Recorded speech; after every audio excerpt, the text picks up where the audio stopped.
오늘 우리에게 주시는 하나님 말씀 나누겠습니다. 누가복음 15장 25절에서 32절 말씀 나누죠. 누가복음 15장 25절에서 32절 말씀, 신약성경 122면입니다. 우리 찾으셨으면 자리에서 일어나셔서 하나님의 말씀 교독하겠습니다. 맏아들은 밭에 있다가 돌아와 집에 가까이 왔을 때에 풍악과 춤추는 소리를 듣고 한 종을 불러 이 무슨 문인가 물은데, 대답하되 당신의 동생이 돌아왔음에 당신의 아버지가 건강한 그를 다시 맞아들이게 됨으로 인하여 살찐 송아지를 잡았나이다 하니, 그가 노하여 들어가고자 하지 아니하거늘 아버지가 나와서 권한대, 아버지께 대답하여 이르되 내가 여러 해 아버지를 섬겨 명을 어김이 없거늘 내게는 염소 새끼라도 주어 나와 내 벗으로 즐기게 하신 일이 없더니, 아버지의 살림을 창녀들과 함께 삼켜버린 이 아들이 돌아오매 이를 위하여 살찐 송아지를 잡으셨나이다. 아버지가 이르되 예, 너는 항상 나와 함께 있으니 내 것이다 내 것이로되, 이 내 동생은 죽었다가 살아났으며 내가 잃었다가 얻었기로 우리가 즐거워하고 기뻐하는 것이 마땅하다 하니라. 아멘. 오늘은 함께할 때 공동체는 행복합니다 제목으로 하나님 말씀 나누겠습니다. C.S. 루이스가 한 유명한 말 가운데에 지옥에 대한 이야기를 하면서 지옥은 영원한 독방이다 라는 표현을 했습니다. 지옥은 영원한 독방이다. 아무리 좋은 곳에 있어도 혼자 있으면 그것은 이제 지옥과 같다는 것이죠. 여러분, 천국은 혼자 있는 곳이 아닙니다. 천국은 사랑하는 사람들과 함께하는 곳이 천국이죠. 우리가 지난 주일에 자신의 무가치함과 싸우는 사람들에 대한 이야기를 나누었습니다. 사람들은 저마다 자기 자신의 가치를 증명하기 위해서 노력을 하고 재산을 쌓고 또 스펙을 쌓고 그렇게 안달나며 살아가지만, 우리는 하나님 안에서 새로운 피조물이 된 그 하나님의 그 창조의식, 하나님의 자녀된 신분을 살아가야 된다는 것을 우리가 보았죠.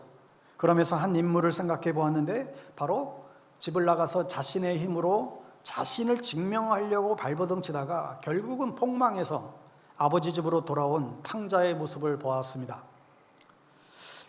여러분, 너무나 잘 알려진 이 렘브란트의 돌아온 아들이라고 하는 사진, 여러분 화면에서 볼 수 있는데, 이 렘브란트 작가의 특징은 명암이 아주 뚜렷하고, 특별히 성경의 내용을 굉장히 기반으로 이제 작품들을 많이 남겼습니다. 이 그림의 원작은 러시아에 있다고 하는데, 여러분 이 그림을 다시 한번 보시면 아버지가 탕자를 안아주죠. 그런데 더 가까이 보시면 그 아버지의 두 손이, 한 손은 아버지의 손, 한 손은 엄마의 손이에요. 그러니까 손도 아버지의 사랑, 어머니의 사랑을 그렇게 느끼도록 그린 것이죠. 또 보면 그 탕자의 그 발에는 신발이 없어요. 다 너덜너덜 상태입니다. 그리고 아버지는 이 아들을 너무너무 오랫동안 기다렸기 때문에 두 눈이 다 멀어진, 눈이 다 감겨진 모습을 그려져 있습니다. 너무너무 아들을 그리워하다가 정말 지친 나머지 눈이 다 멀어버린 그런 아버지의 모습을 보게 되죠. 또 옆에 보면 팔짱을 낀 빨간 망토에 그 남자를 보게 되는데, 바로 이 큰아들이에요. 그 아버지의 그 빨간 망토와 같은 망토를 이제 입고 있지요. 그런데 모습을 보면 전혀 웃질 않아요. 행복하지가 않아요. 오히려 째려보는 그런 모습이죠. 아버지가 입고 있는 그 영광스러운 빨간 망토와 똑같은 망토를 입었다. 이것은 첫째 아들의 권위. 여러분, 유대 사회에서는 첫째 아들에게는 유산도 2배나 그렇게 넘겨줬다고 합니다. 처음에 둘째 아들이 유산을 달라고 했을 때 성경을 보면 유산을 각각 나눠줬다 그랬어요. 그러니까 둘째 아들만 유산 받고 집 나간 것이 아니라 그때 첫째 아들까지도 다 각각 나눠줬다는 거예요. 그러니까 이 아버지가 일찍이 자녀들에게 유산 상속을 이미 다 끝낸 거죠. 자, 이런 상태에서 오늘 이 메시지가 지금 전개되어집니다. 자, 그런데 이 집 나간 이 둘째 아들만 탕자가 아니라 이 첫째 아들도 탕자임을 알 수 있는데, 오늘 말씀을 풀어가면서 계속해서 좀 보도록 하겠습니다. 여러분, 그런데 이 둘째 아들이 왜 집을 나간 것입니까? 성경에는 정확하게 나와 있지는 않지만 여러분 어떻게 생각하세요? 이 둘째 아들이 왜 집을 나간 거예요? 어떤 생각이 드시죠? 여러 가지 유추할 수 있죠. 요즘 자녀들도 이제 가출나는 경향들이 있잖아요. 우리 특별히 이제 사춘기 시절에 가출나는 경향들이 있습니다. 아이들이 왜 가출나는 것입니까? 왜 가출나죠? 여러분의 자녀들은 가출하는 경험이 없으시나요? 아이들이 왜 가출할까요? 자유를 찾아서, 또 아버지의 그 간섭, 또 그 잔소리, 그 간섭이 싫어서, 또 때로는 원대한 자기 나름대로의 비전과 꿈을 안고 가출나는 친구들도 있어요. 요즘 추세 같으면 절반 이상이 이 청소년 가출 상태를 보니까 가정폭력에 시달린다든지, 또 가정이 해체되면서 가정 불화로 가출하는 경우들이 절반이 넘더라고요. 예전에 어느 권사님 자제분이 제 고등학생 아들인데, 이 아들이 가출을 했어요. 근데 그 아버지가 경찰이에요. 그러니까 경찰인 아버지 말도 안 듣고, 아버지도 이게 제어가 안 되는, 속을 썩혔는데, 아무튼 이제 가출의 여러 가지 이유가 있죠. 자유를 찾아서든 아버지의 잔소리와 구속이 싫어서든. 그런데 저는 오늘 본문을 보면서 이런 생각을 했어요. 이 둘째 아들이 아버지와 사이가 안 좋았나? 또 형아와의 관계가 문제가 있었는가? 형도 동생을 싫어하는 것 같고, 그러니까 집안에 보면 서로의 관계가 꼬여있는 가정들이 많아요. 엄마랑 딸이 그럴 수 있고, 엄마랑 아들이 그럴 수 있고, 아버지랑 아들이 그럴 수 있고, 또 형제간이 그럴 수 있고, 뭔가 가족관계 안에서 관계가 뒤틀려 있는 뭔가 있겠다 생각해 보게 됩니다. 여러분, 오늘 이 장면을 가정이나 또 천국의 추석파는 이 교회라고 하는 장소로 여러분 좀 세팅해서 대입해 보면 좋겠다는 생각을 하게 되는데, 여러분 이 가정을 교회라고 봤을 때 그 집의 아버지는 하나님이라고 우리가 볼 수 있겠고, 이 둘째 아들과 첫째 아들이 있는 그걸 성도라고 여겼을 때, 이 성도들끼리 관계가 안 좋아서 교회를 떠나거나 하나님을 떠날 수도 있겠다 하는 생각을 해보게 됩니다. 자, 아무튼 둘째 아들은 이런저런 이유로 아무도 누구에게도 간섭받지 않는 자기가 주인된 삶을 살기 위하여 떠났을 가능성이 크다라고 보여집니다. 여러분, 사실 누가복음 15장에는 세 가지 비유가 등장해요. 첫 번째는 잃어버린 양의 비유죠. 10마리의 양이 있는데 그 중에 한 마리를 잃어버린 양을 찾는 비유예요. 두 번째는 드라마크마, 잃어버린 10드라마크인데 한 드라크마를 잃어버린 그 드라크마 잃은 돈을 찾는 비유예요. 그리고 마지막 세 번째가 잃어버린 아들 찾는 비유가 나옵니다. 자, 그런데 이 누가복음에서는 이 내용이 끝날 때마다, 이 세 가지 비유의 내용이 끝날 때마다 희한하게도 뭐라고 쓰고 있는가 하면, 이와 같이 한 사람이 회개하고 돌아오면 큰 기쁨의 잔치가 벌어진다, 이런 내용이 이 세 비유마다 동일하게 소개됩니다. 우리가 읽지 않았지만 7절에도 10절에도 32절에서도 나와요. 이 회개라고 하는 단어로 이 이야기의 결말을 내리고 있고, 또 기쁨의 파티가 펼쳐지는 것으로 끝이 나요. 여러분, 그런데 한 드라크마를 찾고 잔치를 벌이면 이게 얼마나 손해일까요? 한 마리 잃어버린 양을 찾고 동네 사람들 전체 불러 모아서 잔치를 벌인다고 한다면 그게 얼마나 손해일까요? 좀 이상하죠? 어쨌든 이 세 가지 비유가 마지막 비유를 향하여 마치 빌드업을 해 나가고 있습니다. 그런데 또 차이점이 있는데 좀 뒤에 가서 보겠습니다. 여러분, 누가는 회개를 굉장히 강조했는데, 회개라는 것이 도대체 무엇냐라는 것을 오늘 이 탕자의 비유에서 네 가지 단계를 우리가 알 수가 있어요. 첫 단계는 죄에 대한 양심과 부끄러움인데요. 여러분, 성경에서 많이 등장하는 단어가 사실 이 죄인데, 인간의 실존이잖아요. 근데 이 죄가 도대체 뭐냐? 우리가 뭐 거짓말하고 남의 것 훔치고 뭐 사회의 어떤 그 법망을 어기는 비윤리적인 이런 것을 말하는 게 성경이 말하는 죄가 아니고, 성경이 말하는 죄는 근본적으로 아버지를 떠난 것을 죄라고 보는 거예요. 로마서 1장에 죄의 본질이 나와 있어요. 로마서 1장 21절에 보면, 하나님을 알되 하나님을 영화롭게도 하지 않고 감사치도 않고 오히려 그 생각이 허망하여지며 미련한 마음이 어두워졌나니. 자, 성경은 모든 사람들이 다 알고 있대요, 하나님의 존재를. 우리 크리스찬만 하나님을 아는 것이 아니라 모든 사람이 하나님을 다 안다고 했어요. 하나님을 알만한 것을 다 그들 속에 다 심어 놓았는데 그래서 결단코 핑계치 못한다고 얘기해요. 모든 사람이 하나님의 존재를 안다는 거예요. 그런데 왜 우리는 예수를 믿고 그들은 예수를 안 믿을까요? 로마서 표현에 따르면 그들은 진리를 눌러버린다는 거예요. 진리가 올라올 때 거의 드러나지 않도록 눌러버린대요. 그들 마음에 하나님 두기를 싫어한 것이죠. 그래서 하나님 아버지가 세상을 지으셨고 나를 지으신 분이 창조주 하나님이심을 알지만 그 진리를 누르면서 그 아버지를 거절하고 돌이켜서 자기 마음대로 자기가 주인된 삶을 살아간다는 거예요. 이것을 성경은 죄라고 하고, 탕자가 집을 나가서 여자들과 못된 짓 하고 놀고 술 마시고 나쁜 짓 한 이런 것들을 죄의 열매라고 보는 것입니다. 그러니까 근본적인 죄의 뿌리에서 잘못된 열매가 나오는 것이죠. 그래서 우리의 마음이 이미 병들었기 때문에 우리가 잘못된 행동으로 가겠는 것이기 때문에 하나님 아버지를 등지고 떠난 것, 이것을 성경은 죄다라고 표현합니다. 하여 이 아버지를 떠나서 거기서부터 내가 부끄러움을 느끼고 내가 자책을 느끼고 양심의 가책을 느끼고 죄에 대해서 부끄러움을 느끼는 것이 회개의 첫 번째 단계입니다.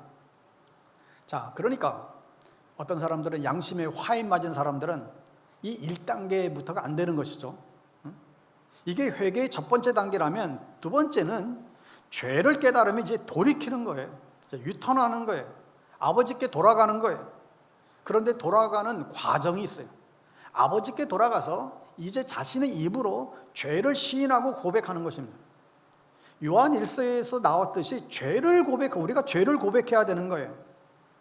우리가 자녀들을 어릴 때 훈육할 때 제일 먼저 여러분들 많이 했던 말이 뭐죠? 아이들을 잘못하면 잡아다 놓고 야 빨리 잘못했다고 그래.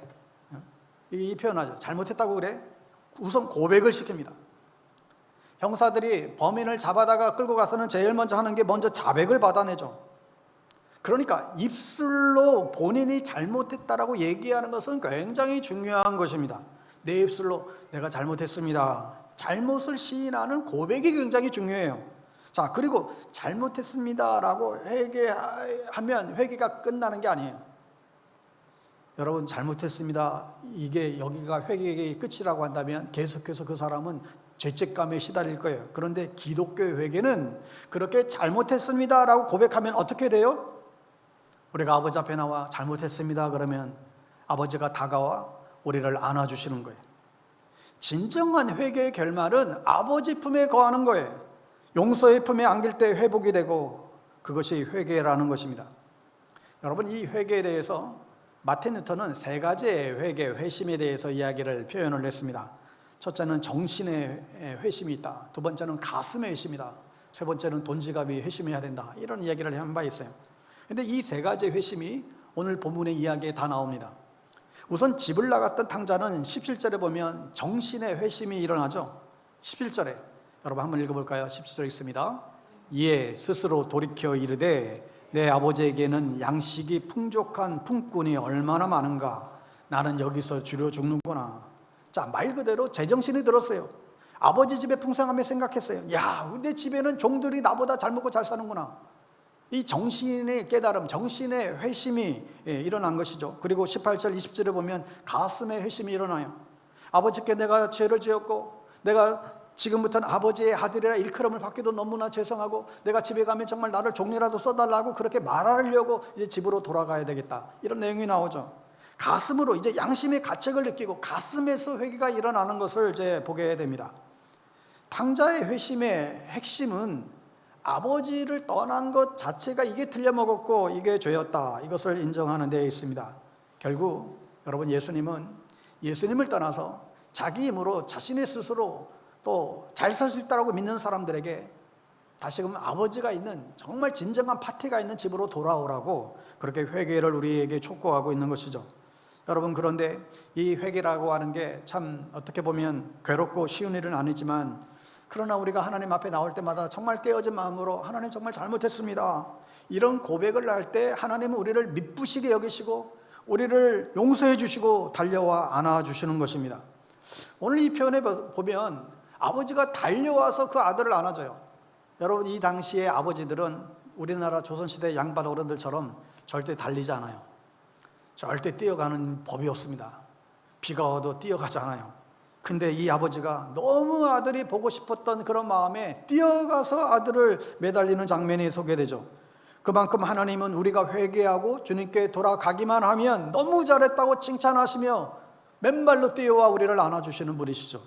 그리고 좋은 옷을 입히고 반지를 끼우고 신발을 입히고 그의 권위와 그 신분 그걸 다 회복시켜 주는 것을 볼 수 있습니다. 그리고 아버지와 함께 그 잡아들인 그 송아지의 그 안심 스테이크를 먹으며 예상하지 못한 은혜를 입은 것이죠. 내가 집에 들어가면 죽겠구나 이랬는데 아버지는 그런 분이 아니었어요. 여러분, 우리가 크리스찬이 된다라고 하는 것은 이런 무조건적인 은혜와 용서를 경험했다는 거예요. 내가 뭔가 자격이 있어서 보상을 받은 게 아니라 자격 없는 자에게 무조건적으로 주어지는 것이죠. 이 선물, 우리는 은혜라고 말합니다. 이것이 기독교를 나타내는 가장 중요한 특징입니다.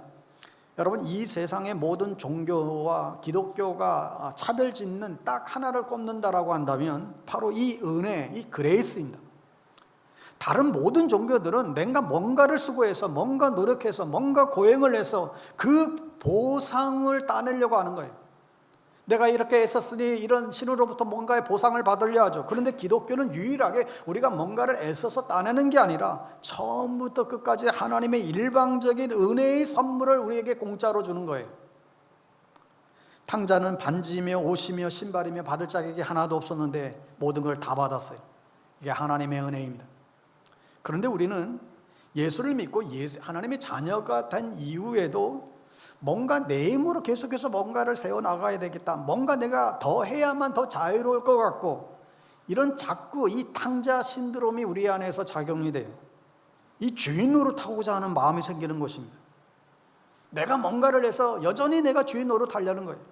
가정에서도 그렇고 교회에서도 그렇고 자꾸만 주인이 자신인 것을 착각하는 것을 보게 됩니다. 하여 아버지를 떠나서 내가 스스로 행복할 수 있고 잘 살 수 있다라고 하는 이런 망상과 착각에서 이 돌이킨 이 둘째 아들처럼 우리는 하나님 앞에 돌아와 회개할 수 있어야 됩니다. 여러분, 우리 주변에 집 나간 아들들이 천재예요. 그렇지 않아요? 그들이 다시 아버지 집으로 돌아올 수 있도록 정말 교회는 어떻게 준비를 해야 될까 더 고민하게 됩니다. 오늘 두 번째로 생각할 인물은 큰아들인데, 여러분, 이상하게도 이 큰아들은 집 나간 동생을 찾으러 안 나갑니다. 저도 가출한 학생들 여러 번 찾으러 여기저기 쫓아다녔던 기억들이 있는데, 진짜 동생을 사랑했다면 동생이 아버지 그렇게 명을 어기고 나갔지만 진짜 동생을 사랑했다면 형은 찾으러 다녔을 거예요. 근데 이 형은 찾으러 안 가요. 사실 이 큰형은 굉장히 열심히 일하는 일 중독자예요. 아침 일찍부터 나가서 자기에게 주어진 일을 열심히 엄청 성실하게 하는 부류죠.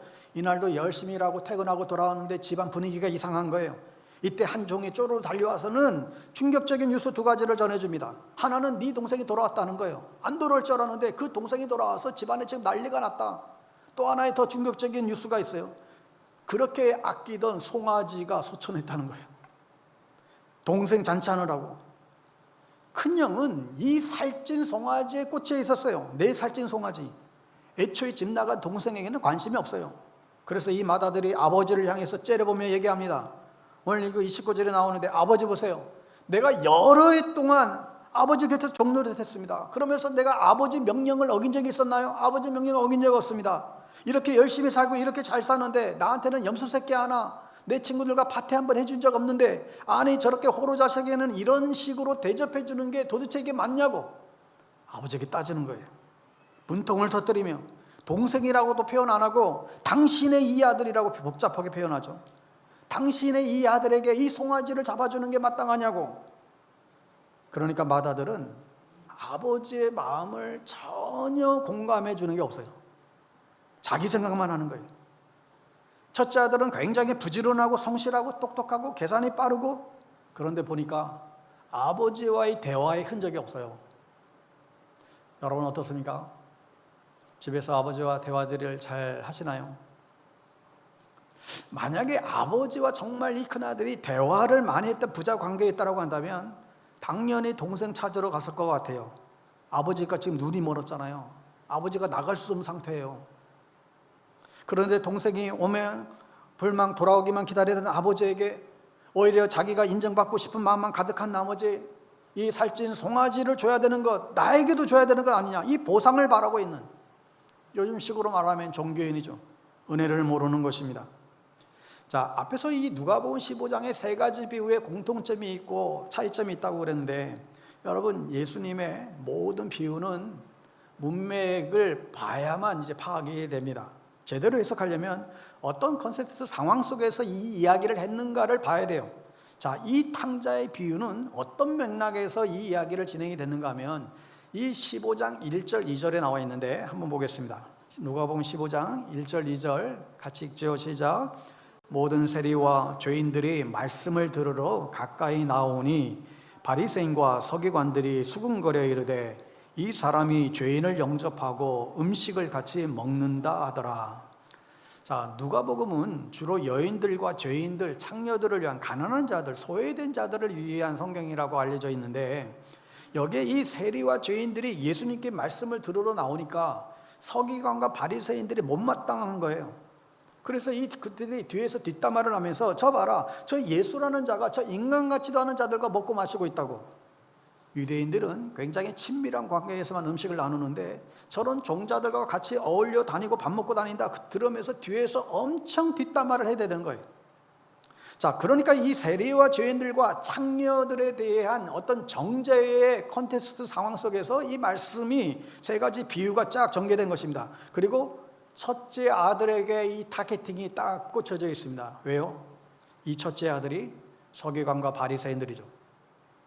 자기의, 내가 그동안에 여러 해 아버지를 섬기면서 아버지 명을 어긴 게 없다. 나보다 지금 아버지 말 잘 듣는 사람 있으면 나와보라 그래. 나는 의로운 존재다. 이 큰아들의 대사를 보면 전부 내가, 내게는, 나와, 내 것 다 자기 사랑이에요. 그리고 염소새끼, 살찐 송아지, 돈 사랑이죠. 사도 바울도 말세의 특징을 얘기할 때 자기를 사랑하고 돈을 사랑한다고 경고한 바가 있는데, 여러분, 예전에 전 세계 17개 나라의 아주 최고 기업의 엘리트 직원들을 대상으로 한 리서치가 있었습니다. 제목이 뭐냐면 무엇이 당신의 인생을 의미 있고 가치 있게 만드는가, 이 질문을 던졌어요. 전 세계의 가장 최고의 엘리트 그룹의 그 직원들에게 이 질문을 던졌는데 전 세계 사람들이 뭐라고 대답했는가 하면 첫째가 패밀리, 가족이다 그랬어요. 17개 나라 가운데 15개 나라에서 1위가 전부 다 가족이다. 내 인생을 가장 의미 있고 가치 있게 만드는 거 1위가 가족이다. 타이완만 뭐 나라가 정세가 불안정하니까 이 소사이어티, 사회다 이런 표현을 냈고, 그런데 유독 한국만 1위가 돈이래요. 대부분 가족이 1위예요. 근데 대한민국은 가족이 3등이고 1위가 돈이에요. 2위가 뭘까요? 대한민국의 2위, 자기 건강이에요.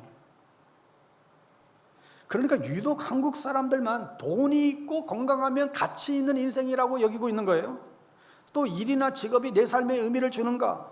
이 역시 보니까 한국이 꼴등이에요. 일은 자기에게 그렇게 중요하지 않대요. 그러면서 우리는 열심히 일하잖아요. 왜 일하느냐고? 돈 벌려고. 그 이상도 그 이하도 없더라고. 미국 사람들을 대상으로 종교가 자신의 삶에 어떤 의미가 있는가, 이 질문에 아주 압도적으로 높아요. 그래도 아직은 미국이 기독교가 살아있다는 것을 또 엿볼 수도 있는데, 이런 보고서를 보면서 야, 정말 우리나라 사람들은 정말 돈에 미쳐가고 있구나. 나이 불문하고 멘탈이 다 똑같아요. 나이 드신 분이나 어린애들이나 뭐 애들도 건물주가 장래 소망이니까. 그러면 이 질문 대상에 크리스찬이 없었을까요?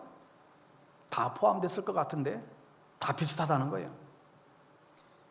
맏 아들들이 살찐 송아지의 눈독을 들입니다. 돌아가신 팀켈러 목사님의 탕부의 아버지, 이 유명한 책을 남겼는데, 이 이야기의 핵심은 살찐 송아지를 잡고 파티를 벌이며 허비하시는 아버지가 핵심이에요. 저는 오늘 이 비유를 보면서 이 둘째 아들을 위해서 파티를 펼쳤지만 이 아버지는 첫째 아들에 대해서도 굉장히 애타는 마음이 있었어요. 그래서 화가 나서 자기 방으로 문 콱 그렇게 닫으며 뛰쳐나가버리는 그 아들의, 첫째 아들의 등을 두들기면서 야야야, 내 것이 다 네 게 아니냐, 너 나랑 똑같은 지금 가운을 입고 있잖아. 너는 왜 내 것 가지고도 그것을 누리지 못하고 있니? 너는 왜 천국에서 왜 혼자 지옥 같은 삶을 살아가고 있니? 여기가 하나님의 나라고 너희 집이잖아. 그리고 우리 집에 동생이 돌아왔잖아. 함께 기뻐하고 함께 즐거워할 수 있잖아. 여러분, 하나님의 나라는 혼자서 행복하게 사는 나라가 아니라 함께 더불어 샬롬을 누리는 나라입니다. 저는 오늘 본문 묵상하면서 우리 공동체에 주시는 메시지가 이거예요. 공동체는 함께 할 때만 행복하다는 거예요. 여러분들은 아마 이런 경험들은 여러분들은 이제 없을 건데, 요즘에 여러 교회들이 교회를 짓지 않고 학교를 빌리거나 다른 곳을 렌트해서 사용하는 경우들이 아주 많아지고 있습니다. 이게 뭐가 옳고 그르냐는 문제를 다 떠나서 학교를 렌트해서 예배를 드리는 곳들은 얼마나 많은 에너지가 소요되는지 모릅니다. 제가 아는 한 공동체는 토요일마다 주일 예배를 준비하기 위해서 토요일마다 한 30-40명의 성도들이 와서 강단에, 그 대형 강단에 주일 예배 의자들을 매주일마다 세팅하고 작업을 해요. 의자를 나르고 음량을 다 세팅하고, 그리고 예배실을 정비하는데 매주 몇 시간씩 그렇게 준비하고 2시간 세팅하고 2-3시간 찬양팀 연습하고 그렇게 주일을 그렇게 준비해요. 그렇게 주일 예배 다 드리고 나선 저녁에는 또다시 그것을 다 풀어내서 내리고 음악 장비 다 싣고, 이걸 매주 해요. 매주. 우리 보고 그렇게 하라고 한다면 얘하고 순종할 사람들이 얼마나 있을까? 그 교회 예산이 없어서 그런 게 아닙니다. 사람이 없어서 그런 게 아닙니다. 예산도 넘쳐나고 사람도 넘쳐나요. 하지만 다른 것에 더 큰 가치를 두는 거예요. 제가 드리고 싶은 말씀은 그게 얼마나 효율성 없는 일인가 말할지 모르겠지만, 다른 것은 다 차치하고 한 가지 드리고 싶은 것은, 그렇게 예배를 준비하면서 땀이 쩔어 토요일이면 런닝을 2개씩 아예 갖고 온대요. 그 준비하면 땀이 다 젖으니까 런닝 2개씩 갈아입으면서 예배 준비하는데, 여러분 그 주일 예배가 어떨까요? 토요일에 그렇게 준비를 해요. 그 예배실 세팅만 땀 뻘뻘 흘리며 정말 주일 되면 너무나 익사이팅한 감격 어린 예배가 울려 퍼진대요. 그 자리에서. 무엇보다도 그렇게 땀 흘리며 함께 하는 그 기쁨을 그들이 그 과정들을 통해서 느끼는 거예요. 여러분, 이게 공동체예요. 저는 사실 우리 지체들이 참 너무 고맙고 감사한데, 많은 분들이 멀리서 오잖아요. 저 부천에서, 일산에서, 파주에서, 양주에서, 저기 남양주에서. 늘 하는 얘기지만 자기 집 문을 열고 우리 교회 여기까지 수백 교회를 지나서 우리 교회에 오니 얼마나 소중해요. 물론 가까이에서 오신 분들은 더 소중하지만, 그만큼 교회라고 하는 공동체성이 없다면 올 이유가 없는 것이죠. 그 멀리서 그 시간과 기름값 다 버리며. 그러나 공동체는 돈의 문제가 아닌 거예요.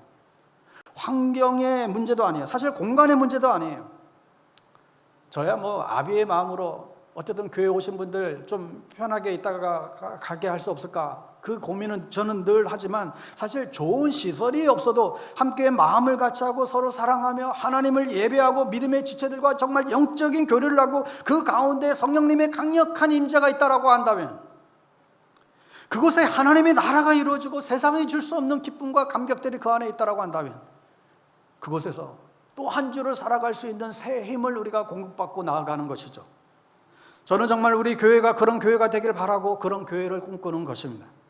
제가 그런 교회를 경험해 봤기 때문에 얼마든지 우리도 할 수 있다. 성령이 우리를 도우소서 기도하는 것이죠. 여러분, 교회는 공동체입니다. 결코 혼자 존재하지 않습니다. 함께 할 때만 행복한 공동체를 이루어가게 됩니다. 무엇이 이것을 가능하게 할까요? 제가 최근에 유인재 목사님이 쓰신 춤추는 고래는 행복하다, 이 책을 읽으면서 너무 감동을 받았어요. 여기서 오늘 말씀의 3가지 적용점을 여러분 좀 나누고 싶습니다. 여러분, 이 책에 보면 바다의 거인 혹등고래라고 하는 그 이야기, 그 혹등고래의 신비로운 삶이 소개되고 있는데, 여러분, 이 거대한 이 고래가 거친 파도를 뚫고 하늘을 솟구치며 춤을 출 수 있는 이유는 단 하나예요. 그 거친 파도 속에서 서로를 지켜주고 함께 노래하는 이 고래의 공동체가 있기 때문이라는 거예요. 오늘날 세상은 우리에게 끊임없이 속삭이잖아요. 더 빨리 가라, 혼자서 1등이 되라, 뒤처지면 끝장이야. 근데 성경은 전혀 다른 이야기를 하고 있죠. 성경은 우리가 서로 연결되고 결합되어 함께 자라나야만 된다 명령해요. 우리가 왜 나홀로의 신앙을 버리고 함께하는 공동체로 나가야 되는지 이 혹동고래를 통해서 적용점을 배울 수 있는데, 첫째는 세상은 속도를 강조하지만 교회는 느리더라도 끝까지 함께 보조하며 걷는 것이 아버지의 마음이라는 거예요. 혹등고래는 매년 수천 킬로를 이동한대요. 그런데 그 거대한 무리가 이동할 때에 기준이 되는 고래는 가장 힘센 고래가 아니라 가장 뒤처지고 가장 연약한 새끼고래, 병든고래라는 거예요. 앞서가는 고래들은 끊임없이 뒤를 돌아보며 가장 약한 그 지체, 가장 약한 고래가 지금 뒤처지지 않나, 그들의 무리의 속도를 맞추고 보폭을 맞추고 심지어 거대한 지느러미로 물살을 햇살주면서 그 약한 고래들이 잘 뒤따라올 수 있도록 보조한다는 거예요. 여러분, 우리가 참 우리 스스로를 좀 돌아봐야 될 지점이라고 생각합니다. 여러분, 우리는 교회 안에서도 내 속도와 내 기준을 고집하며 따라오지 못하는 지체들을 우리는 쉽게 판단하고 소외시키고 있지는 않는가? 교회는 1등을 기르는 훈련소가 아닙니다. 아무리 빨리 달려가도 옆에 지체를 잃어버렸다라고 한다면 그것은 실패한 경주입니다. 아무리 우리가 뭔가를 성공했다 해도 함께 가던 지체를 잃어버리면 그것은 실패한 경주입니다. 주님은 진짜 주님의 공동체는 속도보다 함께 걷는 것을 소중히 여기세요. 조금 느린 지체가 있다면 그 지체와 걸음을 맞추고 속도를 맞춰주고 그 거친 숨소리를 자신의 삶으로 받아줄 때 진짜 교회가 될 수 있습니다. 두 번째로, 교회 공동체는 아무런 이익이 없어도 서로를 지켜주는 호위무사가 되어주는 것이 아버지의 마음이래요. 여러분, 이 혹등고래에는 놀라운 별명이 있는데 바로 바다의 호위무사, 이게 혹등고래의 별명이래요. 왜냐 봤더니 이 범고래 같은 아주 포식자가 연약한 물개나 다른 종의 새끼 고래들을 이제 잡아 삼키려고 공격할 때 이 혹등고래는 아무런 대가 없이 그 사이에 끼어들어 자신의 온몸으로 그 공격을 받아들인대요. 자기에게는 아무런 이득도 없고 오히려 위험만 따르는 일이지만 생명을 구하기 위해서 기꺼이 방패 노릇을 한다는 거예요. 우리는 이 모습에서 우리 위해서 십자가에서 온몸으로 죄와 저주를 막아내신 그 예수 그리스도의 모습을 우리는 떠올리게 됩니다. 여러분, 행복한 공동체는 내가 이익을 얻는 곳이 아닙니다. 나의 잘남을 드러내는 곳은 더더욱 아닙니다. 오히려 내가 손해를 보더라도 내 시간과 마음을 쪼개고 상처받고 소외된 그 지체들의 방패가 되어주는 곳이 공동체입니다. 저 사람이 나한테 뭐 해줄 게 뭐가 있다고 내가 저 사람한테 저렇게 도와야 돼? 여러분, 이러한 세상의 계산법을 버리고 하나님이 전화보다 귀하고 여기는 그 한 영혼이 한 생명이기 때문에 내가 그를 위해서 기꺼이 헌신하고 기꺼이 손해보겠다라고 하는 그 영적인 결단들이 있을 때만 그 공동체는 세상을 감당치 못하는 그런 공동체로 자리매김하게 될 것입니다. 세 번째의 교훈은 우리가 하나의 주파수를 맞춰 하나의 노래를 부를 수 있을 때 공동체가 행복해집니다. 이 혹등고래들은 수천 킬로 그렇게 흩어져 떨어져 있는데도 불구하고 서로의 소리를 들으면서 소통한다는 거예요. 정말 신기하게도 그들은 저마다의 다른 소리를 내는 게 아니라 어떤 시기에는 바다 전체의 고래들이 똑같은 하나의 소리를 낸다는 거예요. 거대한 파도 속에서 서로의 주파수를 맞추고 하나의 하모니를 만들어낸다는 것이죠. 여러분, 우리 공동체가 행복해지려면 주파수를 맞춰야 됩니다. 내 목소리만 크고 그러면 소음이 되지만 우리가 주님의 세미한 음성에 귀를 기울이고 서로의 목소리를 경청하게 될 때 아름다운 찬양이 울려 퍼질 것입니다. 효율보다 소중한 것은 주님의 주파수에 맞춰 우리가 함께 걸어가는 데 있습니다. 저는 오늘 비유를 보면서 만약에 이 마다들이 아버지의 이 애타는 마음, 잃어버린 영혼에 대한 이 마음을 알았다라고 한다면 동생을 찾으러 갔을 터인데, 사실 이 비유가 바리새인과 서기관들의 일상의 모습을 지금 지적한 거거든요. 너희가 한 드라크마가 땅에 떨어지면 그거 찾지 않느냐? 너희가 잃어버린 양 한 마리 있으면 그거 찾으러 가지 않느냐? 왜 찾을까요? 그 두 비유에서 왜 찾으러 갈까요? 당연하죠. 돈이 되니까 찾는 거예요. 잃어버린 양, 잃어버린 드라크마, 돈이 되니까 그걸 찾아요. 그런데 마지막 비유에서 잃어버린 아들은 왜 찾으러 가지 않았을까요? 돈이 되지 않으니까. 오히려 잃어버린 아들을 찾았는데 살찐 송아지 타령하고 있어요. 영혼에 대한 관심이 전혀 없는 것이죠. 저는 오늘 이 메시지가 우리 교회가 들어야 될 메시지라고 생각합니다. 특히 오랜 전통의 교회, 이 맏아들이 넘쳐나는 이 교회가 들어야 될 메시지라고 생각이 들어요. 감사하게도 우리에게는 성경 속에서 철든 맏아들을 우리는 봅니다. 하나님의 맏아들 예수 그리스도를 우리는 보게 됩니다. 예수 그리스도는 성부 아버지의 그 애타는 마음을 알고 맏아들로 이 땅에 오셨고, 주님은 십자가에서 자신의 모든 것을 내어주심으로 우리를 형제 삼아 주셨기 때문에 오늘 우리는 주님 앞에 와 있죠. 이 주님의 잔치에 우리는 서 있게 됐습니다. 사랑하는 여러분, 오늘 저와 여러분은 집 나간 탕자일 수도 있고 아니면 집 안에 있는 탕자가 될 수 있겠다 싶어요. 아버지 없이도 내가 열심히 하면 세상에서도 성공하고 자식들도 내가 얼마든지 잘 기를 수 있다, 이렇게 호기당당하게 두 주먹 불끈지었던 그런 삶의 모습이 있다라고 한다면 그분들은 집 밖에 탕자이겠죠. 회개하고 돌아와야 될 부분입니다. 또한 집 안에 있으면서도 교회 안에 있는 여러 가지 일들은 죄다 다 섬기고 봉사하면서도 저 인간들은 아무것도 안 하고 그냥 날라리처럼 신앙생활을 하고 있고, 나는 이렇게 나만 이렇게 그냥 애쓰고 땀내고 그렇게 나만 힘들게 이렇게 종로로 다는구나. 근데 나는 인정도 안 해주고, 살찐 송아지는 그냥 염소새끼 한 마리 안 해주고, 나는 장로는 바라지도 않아. 그래도 안수 집사는 줘야 될 거 아니야. 그래도 권사는 직분 하나 줘야 될 거, 어디 가나 명함 내밀고 다니지. 여러분, 우리가 정말 이렇게 예수 믿어도 될까요? 우리가 언제까지 이런 식으로 우리가 예수를 믿어야 되겠습니까? 아버지의 마음을 잃어버린 교회에 대해서도 부정적인 얘기들, 이래서 우리 교회는 안 되고 저래서 우리 교회는 안 되고. 여러분, 주님이 하시면 됩니다. 주님이 하시면 하는 것입니다. 근데 다 자기 생각이에요. 내 생각은 이렇다면서 왜 그렇게 강조하세요? 자기 생각이라면서. 내 생각에 왜 그렇게 그걸 강조해요? BTSM에 우리 교회는 뭐 해서 안 되고 저래서 안 되고. 여러분, 그런 말 하시면 안 돼요. 말한 대로 됩니다. 우리 주님이 기뻐하지 않아요. 교회가 쓸데없는 일로 싸우고 불필요하고 비본질적인 일에 에너지를 다 빼앗기고 이렇게 갈등하는 교회들이 너무너무 많아요. 왜 그래요? 집 나간 탕자 생각 안 하고 자기들끼리 집안에 있는 살찐 송아지 쟁탈절 벌이는 것이에요. 우리가 회개해야 될 부분이죠.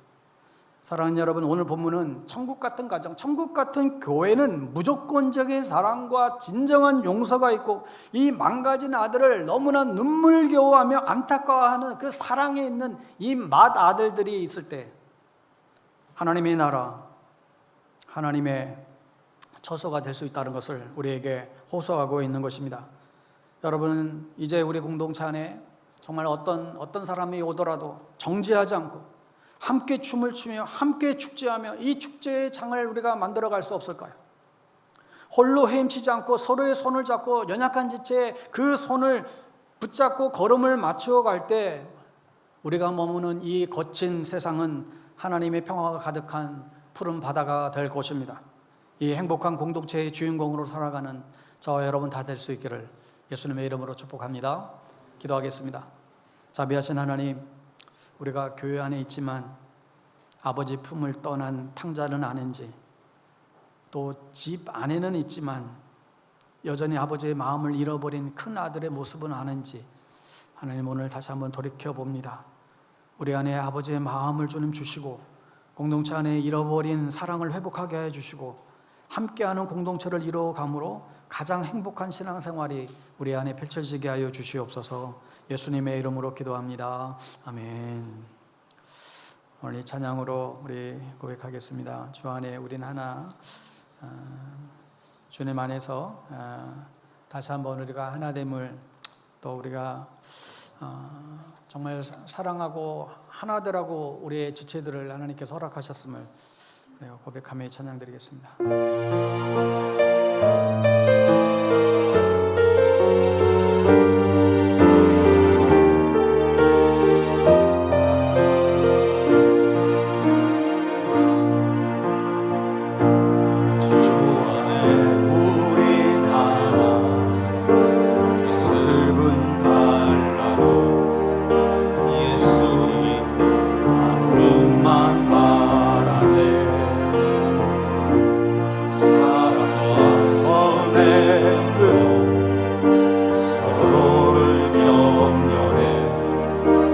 따스함으로 보듬어가리. 주님 우리 안에 함께 하시니 형제 자매의 기쁨과 슬픔 느끼네. 내 안에 있는 주님 모습 보네. 그분 기뻐하시네.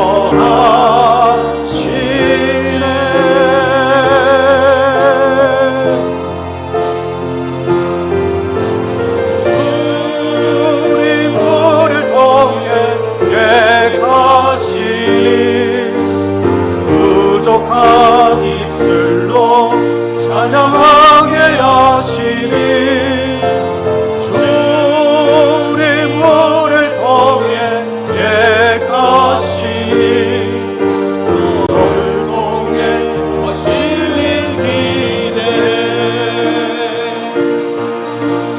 주님 우리를 통해 계가시니 부족한 입술로 찬양하게 하시니. 주님 우리를 통해 계가시니 너를 통해 하실 일 기대. 주 안에서 우리가 하나됨을 믿습니까? 하나님 나라의 공동체는 홀로가 아닌 함께할 때, 특히 연약한 지체들과 함께 보폭을 맞추고 호흡을 맞추고 서로 호의하고 한 목소리로 예배할 때 진정으로 행복하게 됩니다. 이 시간 기도할 때에 집 나간 탕자의 삶을 살았던 분이 계시다고 한다면 다시금 회개하며 아버지의 집으로 돌아올 수 있도록 여러분 기도하시고, 아버지의 마음을 모르고 정말 자신만을 아는 큰아들과 같은 은혜를 모르는 자들이 있다고 한다면 다시금 아버지의 마음 품고 공동체를 세워가는 주역이 되겠노라고 다시 한번 결단하며 기도하시고, 그리고 오늘 이 혹등고래처럼 연약한 지체와 보조를 맞추고 서로의 호위무사가 되어주는, 그리고 주님의 주파수에 맞추어서 하나의 노래를 부를 수 있는 그런 공동체를 소망하면서 이 시간 주여 한번 부르시고 함께 기도하기 원합니다. 주여! 하나님 아버지, 하나님 오늘 말씀을 통하여 다시 한번 우리 안에 있는 여러 가지 이기적이고 하나님 메마른 마음들을 깨뜨려 주셔서 감사합니다. 세상은 끊임없이 남을 짓밟고 홀로 압살하고 다가치지만 하나님 오늘 주님은 우리 가운데 말씀하여 주시기를 하나님 나라는 지치고 연약한 자들과 함께하는 곳이라고, 함께 더불어서 함께 보폭을 맞추고 가는 곳이라고, 하나님 그곳에 진정한 하나님의 샬롬의 나라가 우리 가운데 있다라고 하나님 말씀하여 주셔서 진실로 감사합니다. 여전히 우리 안에 나 중심적인 모습이 있고 여전히 우리 가운데에 이기적인 모습이 있고 여기저기 남에게 부르는 그런 모습들을 다시 한번 저희들을 깨달아 나갈 수 있도록 인도하여 주시옵소서. 오 아버지 하나님이여, 세상과 다른 모습이 우리 교회 안에 있게 되기를 원합니다. 하나님 세상과 다른 모습이 우리 교회 안에서 더욱더 자라날 수 있게 되기를 원합니다. 가장 약하고 가장 연약한 지체들이 교회 안에서 아버지 하나님의 초대받고 환영받는 그런 삶을 살아갈 수 있도록 인도하여 주시옵소서. 하나님 그리하여 하나님 함께 아버지 하나님 더불어서 아버지 주님의 나라를 세워나갈 수 있는 모습을 낼 수 있도록 인도하여 주시옵소서. 그리스도의 놀라운 사랑으로 하나님의 그 사랑의 주파수를 맞춰 나갈 수 있는 저희들 되어줄 수 있도록 주님 인도하여 주시옵소서. 주님께서 그렇게 하실 것을 하나님 바라봅니다. 하나님 우리 안에 그런 은혜와 하나님 그런 사랑의 모습들을 허락하여 주셔서 하나님 다시 한번 달려나갈 수 있는 믿음의 역사들 하나님 보게 하여 주시옵소서.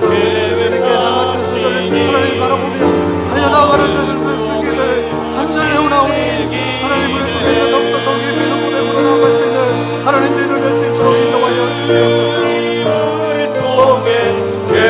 계가시니 부족한 입술로 찬양하게 하시니 주님 우리를 통해 계가시니 너를 통해 하시는 기대. 하나님 아버지, 거친 세상 속에서도 저희들을 홀로 두지 아니하시고 교회라고 하는 가장 안전하고 가장 행복한 공동체로 저희들을 불러주셔서 진실로 감사합니다. 오늘도 들은 말씀대로 하나님 참으로 우리의 삶의 여정 가운데에 결단코 아버지 정말 이기적인 자기 자신만을 아는 그런 모습들이 아니라 하나님, 또 그리고 차가운 그런 경쟁 속에서 우리가 살아가는 모습들이 아니라 진정으로 주님의 사랑과 섬김과 겸손으로 서로를 부여잡고 서로의 보폭을 마치고 연약한 지체들을 더욱더 끌어안고 함께 하나의 목소리를 내며 하나님의 아름다운 공동체를 세워가는 우리 모두 될 수 있도록 은혜 더하여 주시옵소서. 하나님, 우리 안에 둘째 아들의 모습도 있고 첫째 아들의 모습도 다 있습니다. 아버지 하나님, 우리 자신들을 정직하게 하나님 돌아보게 해 주시고 하나님, 그리하여 참으로 우리의 삶의 변화와 회복과 또한 새 삶들이 펼쳐질 수 있도록 하나님 은혜 더하여 주시옵소서. 예수님의 이름으로 기도합니다. 아멘.